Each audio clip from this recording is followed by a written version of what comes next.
Missed an episode of your favorite podcast? Choose from over a decade of content in our archives, not just the latest episode. All free at gcnlive.com.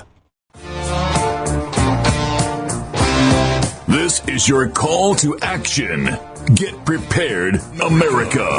Economy, survival, energy, disasters.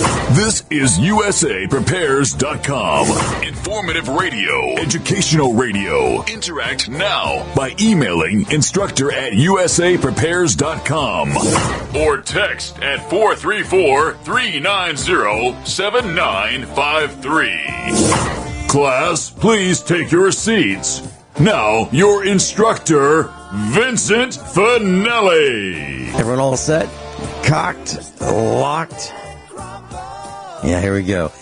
Your dial set correctly to USA Prepares. We're delighted you're in class with us today. We broadcast 2 hours from high atop the Missouri Ozark Mountains. And if you'd like to call us, we'll pay for the call. 866-582-9933, 866-582-9933. Telephone listen line is up, and it's running 24/7. If you'd like to listen on your phone, here's the number, 605-562-6564, 605-562-6564. I'm delighted to be broadcasting with Dr. Tim Schoechle. And let me give you his website, Getting Smarter About the SmartGrid.org. Getting Smarter About the SmartGrid.org. Today we're going to be talking about something very interesting. We're going to be talking about community broadband. We're going to be talking about Comcast, Verizon, and AT&T. We're going to be talking about wired and wireless consolidation, 5G, local municipal fiber, net neutrality. There we go. Welcome, Dr. Tim Schoechle. Yeah, Dr. Tim Schoechle, are you there? Yes, hello? Yeah, great. Great, it's great to hear your voice, and we are in class, and we're looking forward to talking about the topics that I just mentioned, which is community broadband and the triopoly, Comcast, Verizon, AT&T. Where would you like to start, Dr. Tim Schoechle? Well, this is, in the past we've talked about electric utilities, and now I think we're getting to the point where we need to talk about communication utility as a community resource. I'm releasing a paper in a couple of weeks, actually a book on this, titled Reinventing Wires, the Future of Landlines and Networks. And I'd like to start by reading 3 sentences that at the beginning of that book. It really kind of wraps it up. The Internet has become one of the defining technologies of the modern world. Why has America, its creator, become one of its most impoverished users among all developed nations in terms of the proportion of its people with Internet access and the speed and quality of that access? The answer arguably relates to the failure of private economic markets to provide infrastructural public goods. It's time to acknowledge that it is unrealistic to expect private capital, in this case, to build what the public needs. Basically, what this is saying now is that the Internet access in the United States has been hijacked by commercial interests. Why is the U.S. the most impoverished user of the developed world? Well, because it's the Internet access to the Internet by either wired or wireless in this country is basically dominated by a triopoly of 3 companies, 3 huge companies. You might remember that years ago the AT&T monopoly was broken up by the Department of Justice in a lawsuit and opened the field of telecommunications to competition. But now it has actually reverted to a situation that's even worse than it was before. The AT&T of today is not the AT&T of 1980s. It is a totally different company.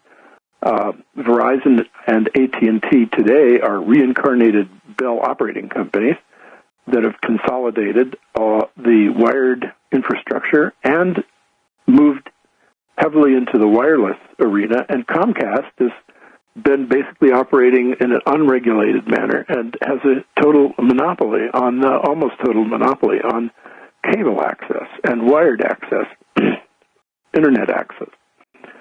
So this has resulted in a wireless consolidation and market power. And, well, what has also happened is, in the process, the wired networks, the old telephone lines, have been diverted. The money that should have upgraded those to public, essentially, or regulated access to the internet through various technologies, DSL and optical fiber, have basically been, that money's been diverted into wireless networks because wireless has been unregulated and much more profitable. As a result, there's a huge difficulty in getting access to the internet at any reasonable price or speed. Other countries don't have far better resources are available to the public. So what my paper is about is why this happened, how it came about, and what could be done about it. And one of the things is what we call municipal fiber or community fiber. That is, fiber optic networks, which can operate at extremely high speeds, being made as a public utility available throughout the country. And many cities have already undertaken to do this. But in many cases, like in the case of 20 different states, laws have been put through by these monopolists, the triopoly attorneys and lobbyists, to make it illegal for municipalities to provide the optical fiber service or any kind of access. So we kind of have a stalemate. They won't develop those markets. They want to maintain artificial scarcity and high prices. Yet they won't build it out even at any price. So that's kind of left a very unfortunate situation, and we're starting to see a movement toward developing community-based systems and overturning those laws, and for municipalities around the country to do that. One example is Chattanooga, Tennessee, where the electric power company also built out optical fiber to all of the people in town because they couldn't get it at a reasonable price or a reasonable performance from the dominant provider there, which was Comcast. So, and it's been a huge economic boom for Chattanooga over that period of time. The last few years have seen a revival of economic growth and activity there because people actually can work at home, or small businesses can get access as if they were in some larger metropolitan area. So, and then next I'll talk about the wireless, but is there any question regarding that? I had a couple comments. One thing that I've noticed is that the local telephone company here in our neck of the woods in Missouri bought out previous telephone companies, and through mergers and acquisitions, they own the wire, but they really are not interested in supporting it very well. They don't have much of a technical support team on the ground, and it takes a long time to get our telecommunications that is existing right now fixed. And it's not just us.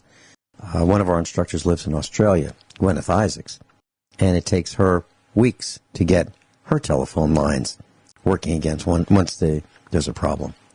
So I've noticed that the companies are interested. The companies that have wireless, they seem to have more of a support team than those for those customers that are on the wireless side compared to the wireless side. Is that what you're saying as well? Yes, and what happened was the telecommunications regulation was changed in 1996 with the Telecommunications Act of 96. And what that did was basically enable essentially a wireless gold mine, unregulated wireless services to be offered by these companies. So they decided to just sit on the wires, not develop that technology, and not deploy it, not maintain it, and focus all of their money and efforts on wireless. But in order to do the wireless, they had to build out a certain amount of optical fiber to serve the wireless cell sites. So they diverted the money they should have used to, and we're talking hundreds of billions of dollars over that long period of time. They diverted that money to building out wireless access points, cell sites, and not, one of them, Verizon, developed a technology called Fios that was extremely good. It was one that would take fiber to everybody's house and deliver, and they deployed it in some areas, like in parts of New York and then Boston. But it wasn't as profitable. The profitability was in the wireless, which was unregulated. And so basically the Telecommunications Act privileged wireless over wired. So those companies spun off wireless networks and focused their energies on that and neglected the wires. And what my paper is about is how the wired technology is actually superior, but and has continued to develop, but in the background. And there are certain fundamental limitations to wireless services that it can never meet the performance that can be delivered by optical fiber wires or even copper wires now. Mm-hmm. A little less than 2 decades ago, I was a computer consultant for several county school systems in the Commonwealth of Virginia. And for one of those school systems, they had three school buildings, elementary school, middle school, high school, and then they had the school board office. So those 4 buildings really comprised the public educational system in this county in Virginia. And I worked with the telephone company, the local telephone company in the school, and we were going to network all the schools. And telephone company had a really interesting solution. They had some fiber optics that they put in the ground, anticipating that we were going to network the schools. And when we come back, I'll tell you what happened, what the telephone company wanted to do as a monopoly, and what we ended up doing as the customer. We'll be right back. Dr. Tim Shealy, getting smarter about the smart grid. Dr. Tim Shealy is with us, getting smarter about the smartgrid.org. So, Dr. Shealy, what happened was in this rural Virginia village, there were 4 buildings, school board office, elementary school, middle school, and high school, and the school system wanted to network those 3 schools. Now, I had already networked with wire, no wireless. I've networked the 3 buildings, the educational buildings, the schools, with wire and servers and so forth, and it was working fine. But they wanted the schools to share information and drive down some of the software costs associated with running the school system. So the local telephone companies, when they put in the wire, the copper wire in the ground, they also put in some fiber optics, expecting that the school system, which was the biggest revenue generator in the area, would have to use that fiber optics. And so I met with the superintendent of schools and the principal and the telephone company, and what we found out was the charge was going to be $25,000 a year to put our data on that fiber optic, cable, on fiber optics that was provided by the telephone company. And I balked at that, and I thought $25,000 a year, that's ridiculous. So what I did was I found a used civil defense tower, bought it for $400. It cranked up 45 feet, and I put a low-power microwave transmitter on one of the buildings and transmitted I networked all the schools with this very low-power microwave communication system, and the whole system cost less than $5,000 to own it, not to rent it, but to own it, 1/5 of what the telco wanted. And what I'm saying is that it seems to me that these telephone companies feel that they're a monopoly and they can gouge beyond belief their customers. And there are alternatives. And so they have, as you've said, they have hampered the adoption of some of the wired and fiber optic networks. That's how I see it. And I guess you see it as the same way as well, right? Yes, absolutely. That's a perfect example. Once the fiber is put in, I mean, it costs a lot more to dig a trench or to put in a conduit than it does to put in lots of extra fibers. So once or copper, I mean, you could put both in and still, the incremental cost is very little. So once it's in there, it's basically free. The marginal cost of additional data is nothing, but they want to extract the revenue from it, and that's why a lot of municipalities are starting, communities are starting to build their own, because they can, particularly if they have their own electric utility, it becomes an obvious thing to do. They need to put in the fiber. That's what happened here in our neighboring community of Longmont, Colorado. The electric company, municipally owned electric company, had to put in fiber, or wanted to put in fiber to monitor its electric grid and substations and manage that system. And once they put it in, they found, well, we've got this fiber running to all the key points in town with these substations. Why don't we just go a little further and wire the rest of the city and give everybody internet access along the way? So they did that, and they provided 1 gigabit per second symmetrical up and down service, which is basically a future-proof system, and it's for $49 a month, and anybody in town can buy that. And it's been this was just turned on about a year and a half ago, so it's just getting going. We don't have a lot of statistics on it, but just like Chattanooga, Tennessee, it looks like a huge success. There are other cities around the country doing the same thing, and of course, if you don't own your electric utility as a community, then you have a more expensive proposition, but it's still worth doing because the phone company's just not going to do it. They regulated services that they provide prefer to use DSL, which is a digital subscriber line, which is using the already installed copper phone pair. I mean, it works, but it doesn't work anywhere near as well as the fiber. So if you're going to put in any fiber, it makes sense to put in a lot of it. Otherwise, you have to solve the problem like the way you did, some kind of workaround. But what we're hearing today now is a lot of hype around 5G wireless. In other words, if you have a cell phone today or any kind of a device, it's called 4G, fourth generation. Well, they want to move us to fifth generation. Why do we need fifth generation? Well, we can get into that in a minute, but it's a bunch of hype. Dr. Tim Shealy is with us, and I really appreciate what you're doing. We'll be right back. Dr. Tim Shealy is with us. So if we had 1G, and then we had 2G, 3G, 4G, well, 5G obviously must be the way to go in many people's minds, Dr. Shealy. What is this about the 5G mirage? Well, I think there's a huge incentive on the part of the manufacturers and the operators to upgrade you because you get to buy a new phone. They have to sell you a new phone every 10 years or at least, probably more.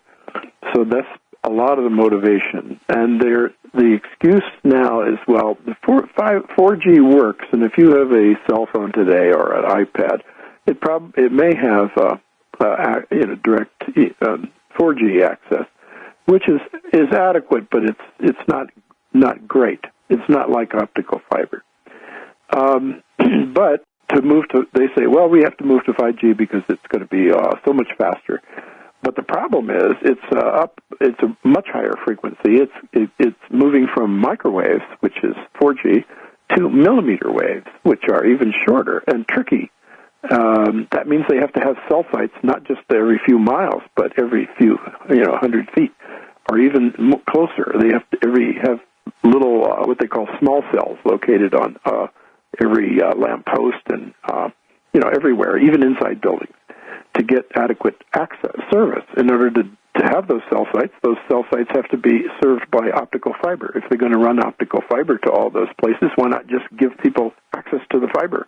Well, the reason is they want you on their proprietary wireless network. It's a little different than access through fiber, because if your fiber is provided by a municipality or locally owned electric company, or the city, and they're your ISP also, then you have assurance of equal access, and you're not going through someone's proprietary network. They want to sell you the advertising and sell you a lot of the other ancillary things that come along with the wireless network. So that's what is motivating it. They say, well, we need it for Internet of Things, but the problem is the Internet of Things doesn't need that. The Internet of Things, and I won't get into what that is right now, but it's like connecting everything to the Internet. The purposes that uses that requires are easily met by older technologies because it's very slow. It doesn't have to be fast. But I guess the broader point here is that as a basic public utility owned and locally controlled, rather than by huge mega corporations, you have a better opportunity for economic growth and the well-being of the community, with everybody having access to this. It's about economic growth, and it's about community self-reliance, rather than being dependent on a massive monopoly corporate network. This is like your water system or your streets or your now more and more your electricity, your schools and libraries. It should be locally owned and locally controlled, and that's a lot of the motivation behind this movement for optical fiber. There is a website that I should point out that does has a lot of information about this movement, and it's called the Institute for Local Self-Reliance. And their website is islr.org, and they have a lot of information on both electricity and fiber as a public utility, as a local public utility. I wrote down this institute. Can you give us that name of the institute again and the URL? ilsr.org. ilsr.org, Institute for Local Self-Reliance. Right, and I would. They have a very large website with a lot of information about all the projects around the country for where communities are trying to get their own optical fiber put in, as well as their own locally owned and operated electric utilities, which I talked about before, and we'll talk about further later. Mm-hmm. When you talk about these triopolies and you talk about the problems that are associated with them, let me just give you one example, class. If you want to see what miserable is, just try to call Verizon and try to talk to a person about a prepaid cell phone card. Someone put me to the challenge to try that, see what that's like, to talk to a person. First thing you have to do is you have to have a Verizon prepaid cell phone number, okay? And so the first call I made, I didn't have one of those. Couldn't talk to anybody. They say, we're sorry you're having trouble, and they hang up. Now, this is the automated system. And so then what I tried to do was get a phone number and call and see if I could talk to a person. Now, I only spent like a half hour, but I could not find any way to talk to a real live human being on the phone with Verizon for Verizon prepaid cell phone support. I couldn't do it. So I've got the telephone in one hand, the keyboard in the other hand. I'm looking up different customer support numbers. None of the suggestions on the internet worked. And you can read hundreds and hundreds of complaints about this.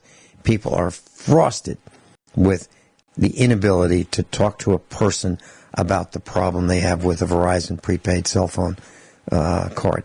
This is what we're talking about with what happens when you have a triopoly. They really don't care about anything other than revenue and profit. Back to you, Dr. Tim Shealy.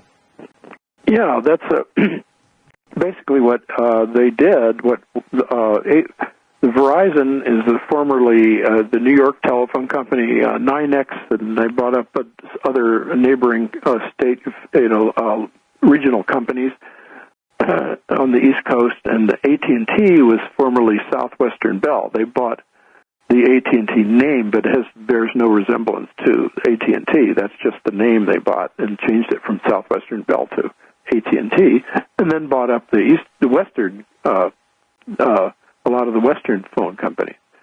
Then a new player came in to buy up some of the remaining phone companies, which was called CenturyLink, although it's much smaller in comparison. So I don't rank it as one of the triopolis, but it's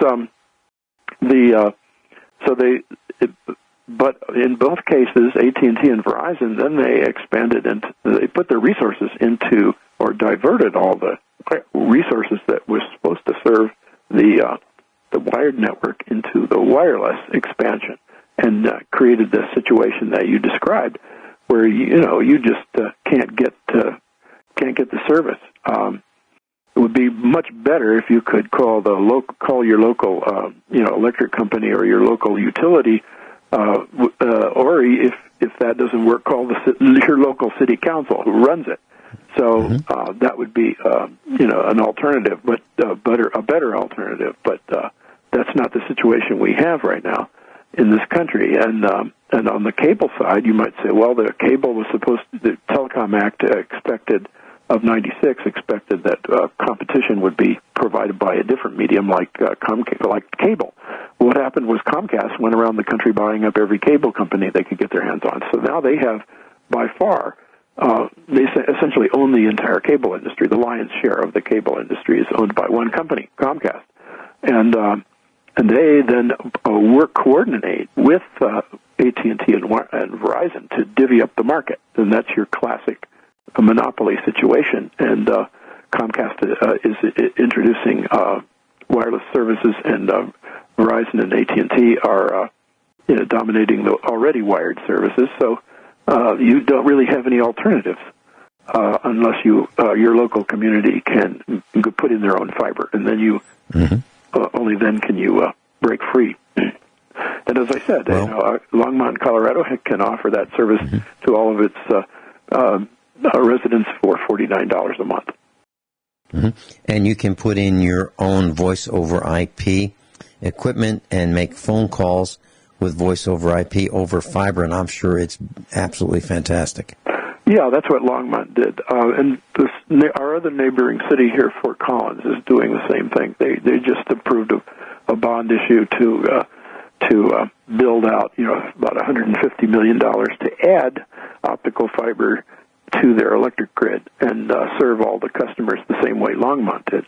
Longmont calls the system NextLight, which is probably the best example in the entire country of a successful municipal fiber system. NextLight, as part of and it's operated as an integral part of the electric utility, run by the same people. They just hired their own engineers, and they run it they're also the internet service provider. So if you have any problem with your internet access, you just call your local representative in town. Now, for the longer term, there's this integration between electric power and communication that's going to be vitally important as we move into the future. We talked earlier on an earlier session about the distribution grid, electric grid monitoring and control, real-time control of energy, where every user of electricity is potentially also a producer with solar panels on your roof and batteries, and the decentralization of the electric power. That is certainly aided and facilitated by a high-speed fiber network that would make it work very effectively and smoothly. And the other thing about fiber is that it is much more reliable and future-proof. The wireless industry it wants you to upgrade all the time, sell you a new phone, sell you new services, lock you in to their services, whereas a fiber network is just a basic pipe electronic pipe, and you can hook up to that, and it's future-proof. And it works when there's a problem. Better when all the cell sites go down because of a power failure. Hold that thought. Dr. Tim Shealy's with us. And Dr. Shealy, I want to just put an exclamation point on one of the things that you just mentioned. I don't think I've ever mentioned this on the air before, but back around 1990, I was a consultant for a city government in North Carolina. That's a fairly large city. And so I helped design. I was the on-the-ground point person for this design. And so we networked the city. And we looked at automating City Hall and the airport and the police department and parks and recreations and, E911 and all that. We built an E911 center. And now we had to connect it all. So we looked at the local telephone company and we considered their offering. And we decided, you know what? We don't want to do that. Just like in the school district, we didn't want to do it either. So what we did was we used the existing cable TV network that was deployed all around the city anyway. And we just put our data on that. And that's the kind of thing that you're talking about. Now, that was 27 years ago.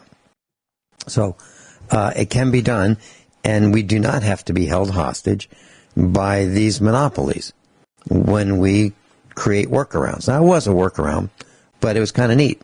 And it was, it was fun. It was fun doing that and not succumbing to, to the telephone company that was in control. So, yes, it can be done. Just want to share that thought with you. Yeah, well, that's a very good example. And then optical fiber is today's cable. It replaces the coaxial cable you referred to. But it goes the same way. And a lot of cities are taking that approach where if they can't afford to build out the entire thing all over immediately, they can build out the city services, connect city buildings and city facilities and libraries and everything, put in a backbone, and then in a future phase they can then expand that backbone to residential to premises subscribers as a second phase. But the important thing here is I want to talk about before we run out of time is net neutrality. The idea of net neutrality. And it's really based on this idea that with everybody getting equal access and high-speed access to the Internet, and not through a cell phone type device that limits the speed and performance, you can work at home. You can start a small business and operate it, and you can have access to education. Everyone in town, and in addition to economic growth and prosperity, then there's this issue of democratic communication and discourse. It has become the means of communication that our whole democratic governance depends on, being able to communicate and getting information and talk to each other, and do it freely. Net neutrality is the idea that access is equal. There aren't any. It's like access to water, clean water. It's like access to sewers, access to streets. These are functions provided by local municipalities, and they're provided equally to everybody. And that is the idea of net neutrality is that on both ends, the end you're on the receiving end sometimes, although you can originate material too as a local subscriber to the network. Also, the people you're getting it from, maybe whether it's Facebook or Amazon or whatever on the other end, or some other site in some other city. It doesn't matter. It's all equal access, and the assurance of that is critically important. And the only real opponents to that are the big guys, these triopolists. And the head of the Federal Communications Commission under Donald Trump is now a former attorney for Verizon. So what do you think you're going to get from the Federal Communications Commission? You're going to just get a validation of that monopoly and no net neutrality. Yeah. Yeah, and, I was looking forward to the little guy having the same access and not being able to be bullied by algorithms created by the big guys, the triopoly. And Dr. Schoechle, I really appreciate you being on the air with us and teaching us about this, and I'm looking forward to having you back again and again and again. Everyone all set? Cocked, locked? There you go. Hour number 2 of USAPrepares.com.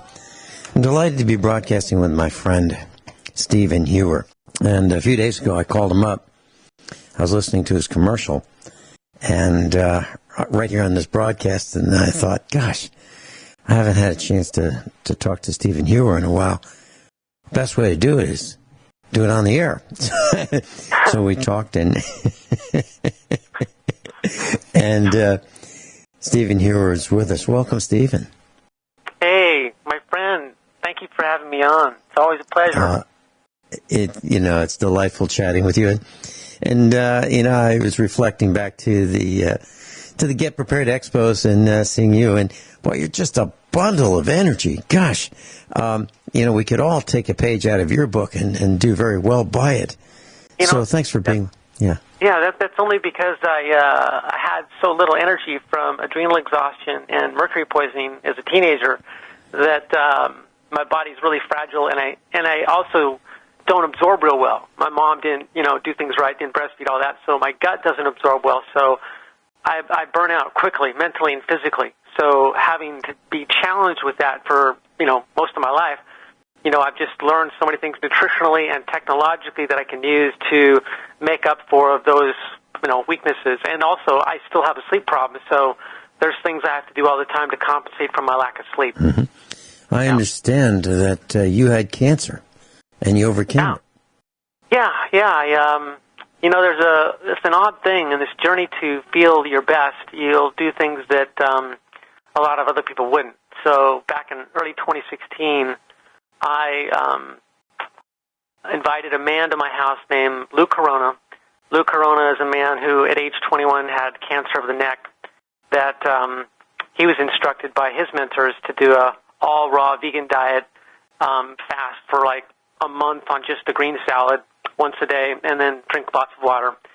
And his cancer went away, and from age 21 till now, in his 60s, he's been doing this raw vegan diet. He's fasted extensively, and he seems to thrive on it because as a 60-something-year-old guy, early 60s, he's like the strongest, youngest-looking guy I've ever seen. He literally could pass for 40 years of age, and his strength is phenomenal. So it seemed like, okay, if it works for him, it's going to work for me. So I get on this diet, and I went from 128 pounds over 4 months to 116 pounds, and just was losing muscle like crazy and felt bad, and my heart started to race on me, and all of a sudden, with this heart racing and weight loss, I didn't know what was going on. So I went to a doctor and did some blood tests, and sure enough, I had hyperthyroid. And the hyperthyroid will make your hormones go excessively high. So my testosterone was going like to 1900. Normal healthy testosterone is about 1,000 to 1,200. Mine was going to like 1900, which is causing aromatization and making excess estrogen. So with this excess estrogen and excess dihydrotestosterone, I had both breast and prostate cancer develop, in early 2016. So I started to apply the things that I was taught, which I was taught in 2001. I was at training with Dr. William Donald Kelly, who's a man that converted his orthodontic practice over to a cancer cure nutritional practice because he had pancreatic cancer in 1963 and reversed it over 18 months using pancreatic enzymes. And so I was trying that approach, and it wasn't working. It was like the enzymes are so strong, they literally eat away at the lining of my gut, see blood coming out in the stools because it was irritating the gut so much. So I kept experimenting with other therapies, and I finally came across B17, Laetrile, and doing that with pawpaw tea, it went away. But then it came back. Within months, it came back. So I started to try the Laetrile again, and some people are sensitive to Laetrile, and it'll make your heart race. And so I started to develop that sensitivity, so my heart would literally race, really bad, like, over 100 beats a minute. And so I had to find something else, and I went to a clinic in Mexico for this hyperthyroid problem that I've been dealing with to try and fix it with stem cell therapy. And when I was there, he said, well, because of the cancer, why don't you do these immune serum shots? So these very expensive shots that come from Germany, I did one a day for 6 days, and literally the breast lump was gone in a week. But I come home from that trip, my thyroid's not fixed, and so the stem cells didn't work, and the cancer comes back. So I keep researching, keep learning. And years ago, I learned from a colleague in the field of a product called Abamar, a fermented wheat germ powder that was supposed to be good for cancer. And then another practitioner on another radio show mentioned that she was using that for her cancer. So I thought, I'm going to give this stuff a try. So I went ahead and bought this material that comes from Hungary, and I got on it, and it's just this fermented wheat germ powder that's mixed with some fructose, so it tastes pretty good. And you do like one packet of a day. And sure enough, that along with, being alkaline and being detoxified and all that, it went away within a week. It was gone. And then I did blood tests, and, it was totally gone. Both prostate and breast cancer totally gone. And it's never come back. So now I've developed a very sophisticated program that I've put into a report that we have on our website for people to access, because literally it's so easy to get rid of cancer when you have the right nutraceuticals and the right diet. And that's another thing I found is along the way is that, all the people out there teaching about cancer and how to get rid of it, they're teaching either a vegetarian diet with high amounts of juices like the Gershon program, or they're teaching the ketogenic diet. So because tumor cells make energy so poorly, they happen to be like vacuums wanting preferentially more glucose out of the bloodstream to feed them. And so this carbohydrate in the diet is something that people avoid because they believe it feeds cancer. So you got these two opposite sides of the spectrum. And what I have found to be the most effective diet is the blood type diet. With regards to, my symptoms of a hyperthyroid and heart racing and stuff, it's improved that a lot. I have more energy. I've gained muscle weight. Prior to adopting the blood type diet, I was just vacillating between an omnivorous diet and vegetarianism, and it was like never working. And I'd eat certain foods, and I'd feel very tired, and and basically, Peter D'Adamo's father, in his medical practice in the 60s, observed people's health change dramatically when they ate certain foods, and then it was correlated to their blood types, and then the research was revealed later on that the surface of your red cells have certain sugars on them, and the surface of your intestinal tract has sugars on them. They're amino sugars. And your body's basically, cells are covered with these amino sugars that identify your blood type. And certain foods in nature are because of lectins, these chemicals in foods, all foods have these chemicals in them called lectins. And if those particular lectins are compatible with your body, no problem. But if they're not compatible because of blood typing, then they're going to bond to the sugars on the surface of your red cells and agglutinate them, cause a clumping of your red cells, which totally, temporarily weakens everything in your body, energy, immune system, everything. But it also damages the lining of the intestinal tract, the small intestines in particular, creating leaky gut, and then also damaging other tissues of the body, weakening the body. And so it's really important when a person does have health issues, they don't have robust health, that they put foods into their body that are the correct lectins that aren't going to bond to their blood cells and their intestines and, destroy their health. So that's the biggest discovery through this whole journey that I feel is just fantastic. So you can feel really good every day. Instead of eating some foods that are going to suppress your energy, suppress your immune system sometimes, eating some foods that are good for you sometimes, you're eating good foods for you that are good for you all the time, that make you feel good all the time. So that's what I communicate in my report too, along with quite a few different supplements. My program is supplement intensive because it's my experience that when your body is compromised, you want to put everything in there possible, and then the body can shift the quickest back to total health. So. Stephen, when you talk about blood type diet, you're talking about O positive, A negative, A positive, B negative, B positive, AB negative, yes. AB positive? Yes, exactly. Okay. The four major blood types are AO, A, B, and AB, and then there's a positive and negative in those, and there's what's called a secretor blood type, and then there's a non-secretor. So the majority of people, 80% of people, are secretors, which means that these sugars that are on your cells and on your red cells and on your other cells, they're actually excreted into the bloodstream. They're secreted into the bloodstream as well. And then there's 20% that are non-secretors, where they don't secrete these sugars into the bloodstream and tissues. And so there's a slightly different variation of the diet dependent upon if you're a secretor or non-secretor. Based on my symptoms, you can do a blood test for this. It's like $99, and you'll figure out if you're a secretor or non-secretor. Based on the foods that my body thrives on, I'm like 100% confident that I'm in the 80% category of being a secretor. I'm an O negative or O positive blood type and being a secretor, which is the most common blood type there is, the O blood type. Okay. So, and this report is on your website, and that is sgn80.com? Yeah, and there's two at the top of the website. There's two bars. One's a fuchsia bar, one's a green bar. And the fuchsia bar to the far right, there's a reports tab. And you would click on that, and it would take to the page where all of my educational reports are, one of them being the document, Saving Yourself from Cancer. That's a complete report on how to, at home, save yourself from cancer pretty easily. Okay, one more time. There are two bars on your website, sgn80.com. There's a picture of Stephen Heuer right there in his office. And where do we go for this report? You'll go to the top bar that's a fuchsia color, so a pink type color. And to the far right is a tab, or you'll see the word reports, and you can click on that, and it will take you to the correct page with the saving your life from cancer document. Okay. Class, you may have to do what I just had to do, and that is shift your browser so you can see the right-hand portion of the screen. Mine was cut off, so I just shifted so I could see the right, clicked on reports, and there you'll find the reports that you can click on. Stephen Hewer's with us, SGN80, the number 80.com. He and I will be right back.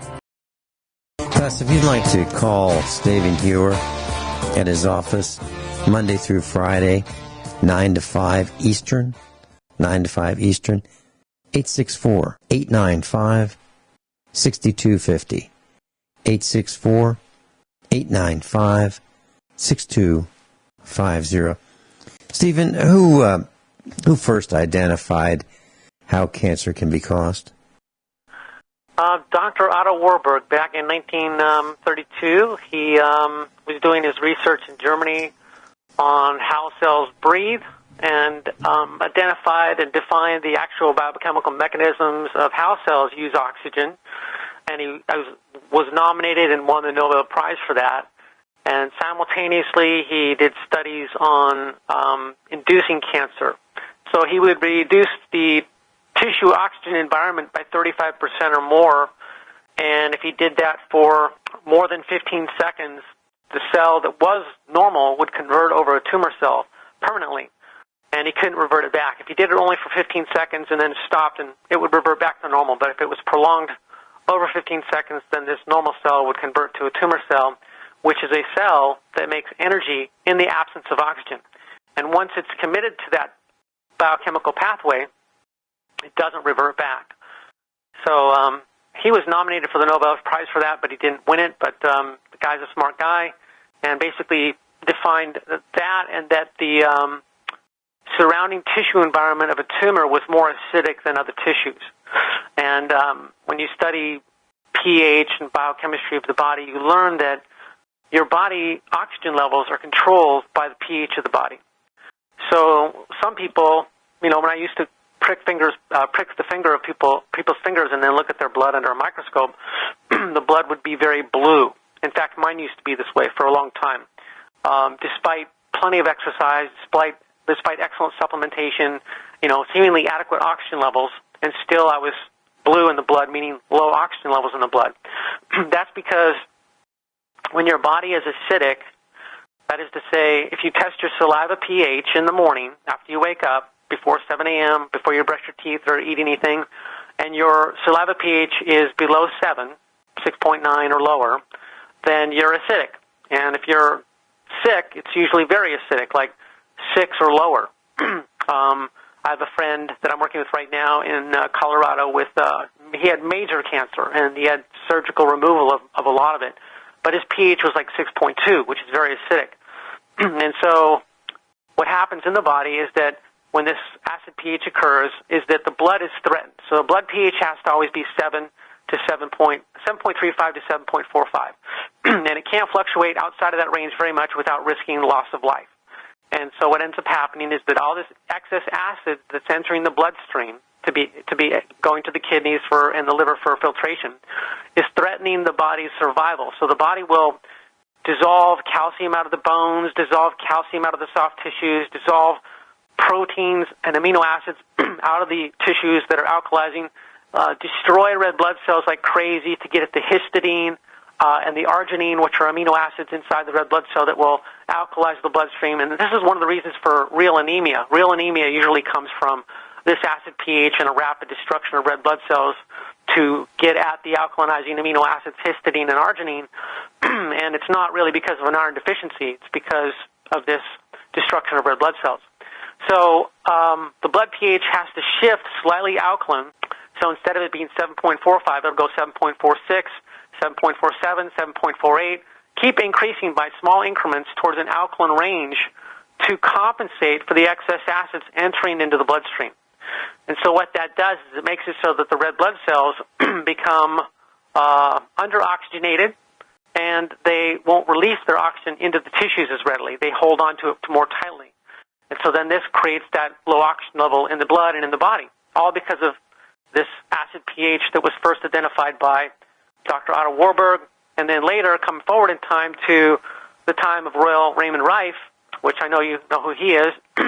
So he did all his research with a very powerful microscope that he built, a very powerful microscope. You can see 60,000 magnifications. And he identified a viral component to cancer and then built a frequency device that would transmit these frequencies to the blood slide, looking at the virus. And through radio waves, he's transmitting the frequency into the room and into this blood slide. And he would then change the frequency until he observed the virus shatter and die. And so he did all this cell culture work. And, he did prove that he could kill the virus in the cell. And in 16 out of 16 people in 1934 did a study on, 16 four-stage cancer patients, and they all were cured in 3 months. Stephen Hewer's with us, Synergistic Nutrition, SGN80.com, SGN80.com. Stephen, let me give out the phone number. If you'd like to call Stephen between the hours of 9 a.m. and 5 p.m. Eastern Time, 864-895-6250, 864-895-6250. Stephen, you mentioned testing pH, saliva pH. How can we accurately do that? How do you recommend we do that? What is the equipment necessary? Do we use pH test strips? What do we do? Yeah, pH test strips are the most economical and easily accessible.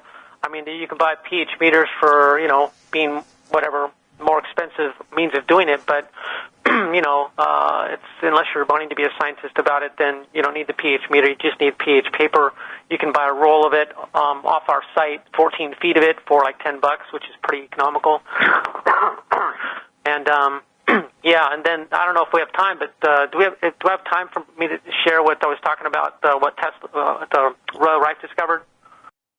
Yes, please. Yeah. So basically, before the break, I was saying that he did all this microscopic analysis of organisms and what would happen to them if you changed the food that they were, the medium that they were living on, and or the pH. And so what he did is he took the virus from the tumors, grew it on a protein medium, and it would multiply and stay as a virus. But if you took it and put it onto a starch medium, it would grow into a fungus. And then he could take that same fungus, put it back on the protein medium, and it would turn back into a virus. And then he also would change the pH of a bacteria that he was culturing. and the slight pH changes more in the acid direction, and it would change from, say, staphylococcal to pneumococcal. And then he would change the pH a little further towards the acid direction, and it would become streptococcal, and keeps on going on. So he could actually cause it to change its bacterial form and expression by 17 different times by changing the pH by just small amounts. And so he basically then proved that if the pH of the nutrient medium for the organism was neutral, which is 7, it would not grow. And so this is one of the biggest missing pieces for people. All of our culture has been brainwashed with the Louis Pasteur germ theory of disease, that it's the microorganism that's causing the actual problem. And his contemporary Antoine Béchamp back in France in the 1850s said, it's not that, it's the terrain. And finally, on Louis Pasteur's deathbed, he admitted that Antoine Béchamp was right.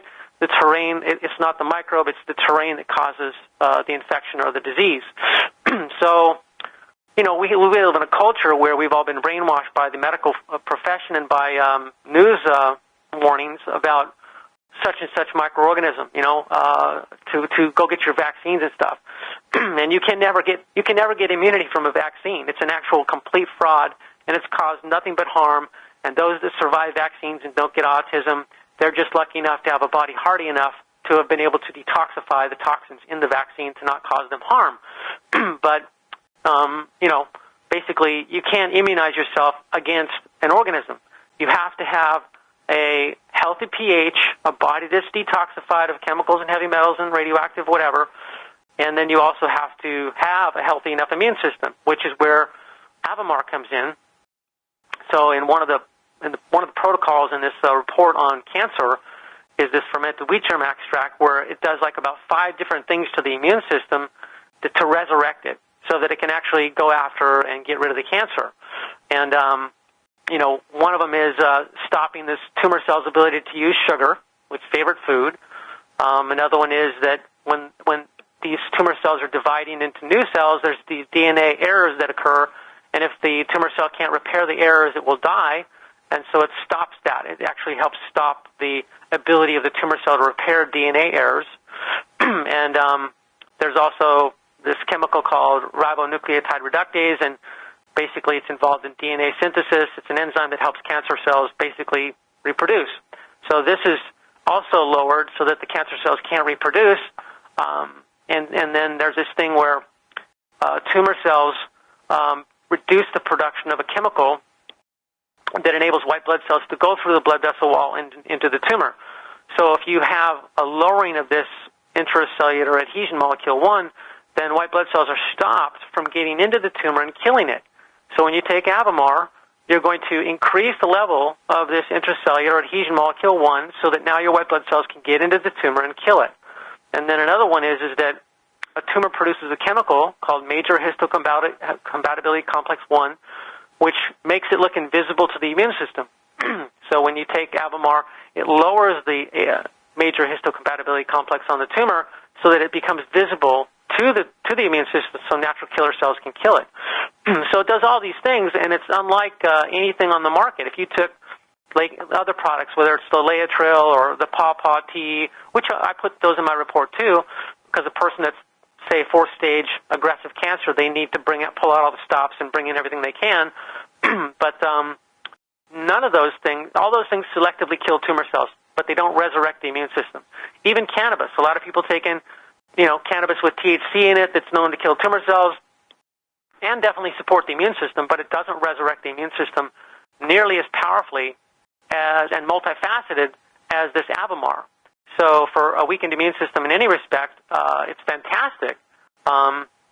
It just does so many things to strengthen your body. Like my friend that has cancer in Colorado, he was almost a goner. He just went to the emergency room at the hospital, and they surgically removed this huge tumor.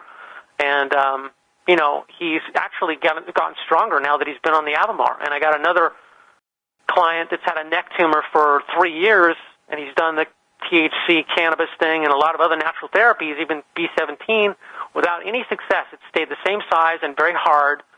And he's finally got on this product along with some of the other products in my report, and it's reduced by 37% for the first time in 3 years. And so he's finally making progress. Where do we get this Avamar product? It's on our website. So, sgn80.com, and then in the search box on the right-hand side of the website, you can type in Avemar, A-V-E-M-A-R.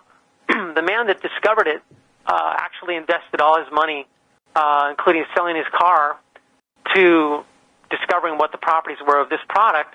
And then he, when he ran out of money, he prayed to Mother Mary, that was his faith, and asked her that if she would help him with the financing to complete the research, that he would name the product after her. And so that's why it's an abbreviation of Ave Maria, Mother, Hail Mary, Avemar. Because the money came through the next day after the prayer, That was my mother's favorite song. Wow. Okay. All right. So, in pursuit of making our pH right in terms of just the things we eat, is there a short list of let's eat this and let's not eat that? It's mostly, your pH is controlled mostly by your lungs, kidneys, and liver. And so when those are super healthy, you're going to have a better job of maintaining this alkaline pH with, your healthy organic diet. Because calcium is like 67% lower in the food supply than it's supposed to be, and that's your major alkalinizing mineral, I find that most people have to supplement with something to alkalize the body. If you want to do vegetable juices, which, again, only consume the vegetable juices that are good for your blood type, because they actually did me in. I was consuming so many lectins and so much calcium oxalate that it contributed greatly to my damaging my gut and creating a hyperthyroid. So, make sure, get the book, Live Right for Your Type by Peter D'Adamo. That's Live Right for Your Type. Look up the food list for your blood type, and make sure you're consuming vegetable juices that are right for your blood type. I like to just work with 3 or 4 different alkalinizing supplements. There's one called lime water, which is not the citrus lime, but is like the term for agricultural lime for the soil. So it's called calcium hydroxide in a liquid form. So lime water, you take a tablespoon or 2 twice a day, and depending upon your pH, you'll determine how much of that to take twice a day. So you do your pH readings every morning for like 3 days in a row. And if your dosage of 1 tablespoon twice a day doesn't bring it up, you go to 2 tablespoons twice a day. If that doesn't bring it up, then you need to bring in Cal-2, which is the calcium carbonate and also calcium hydroxide in pill form with nutritional yeast. The nutritional yeast improves absorption. And these are more long-lasting alkalinizing forms of calcium. So they'll take, if you put them in water, your pH of water, say, is neutral, but it will go up to like over 11 and 11 is highly alkaline. And so this alkalinity goes into the body, and it reacts with acidity, and it creates more energy. Neutralizes the acidity, but it also creates more energy. It's just like if you take lemon juice or apple cider vinegar and mix it with baking soda. What's going to happen if you mix, an alkaline substance with vinegar? You're going to get all this fizzing, bubbling release because that's the energy being released from the acids and alkalines chemicals combining. So you actually get an increase in energy as well as a neutralization of the excess acids. And so I like to recommend lime water and Cal-2. Lime water neutralizes acidity quickly, and Cal-2 is a more slow-release, prolonged alkalinization. And those are the 2 the most strongest to work with. If a person has even more problems because the kidneys have to produce bicarbonates, sodium and potassium bicarbonates to neutralize acids as they get to the kidneys. And so if a person is really weak, kidney problems, then they might want to take Alka-Base, which is sodium, potassium, magnesium bicarbonates. And there's even one more called Mount Capra Mineral Way. So those are 4 alkalizers that I like to work with as the most powerful ways to support alkalinity and also other therapeutic benefits to the body. And what is the probably the most expedient way of finding out what your blood type is for those in class who don't know?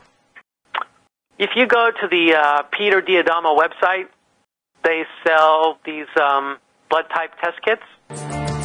They're very affordable. But basically, you prick your finger and put the blood onto these 4 dots of chemicals, and however the chemicals react and how your blood clots on those 4 chemicals determines what your blood type is. Okay. Let me spell that. Peter, P-E-T-E-R, and in his last name, capital D, apostrophe, A-D-A-M-O.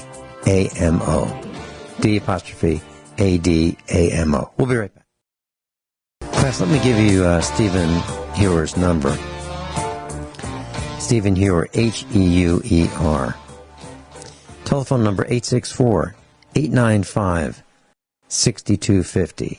864-895-6250. If you want to go to the website and peruse it, sgn80.com. SGN, the number 80.com. Stephen,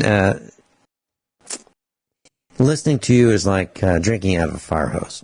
There's so much information, and it makes a person realize how delicate the balances are within our bodies to make them the best they can be.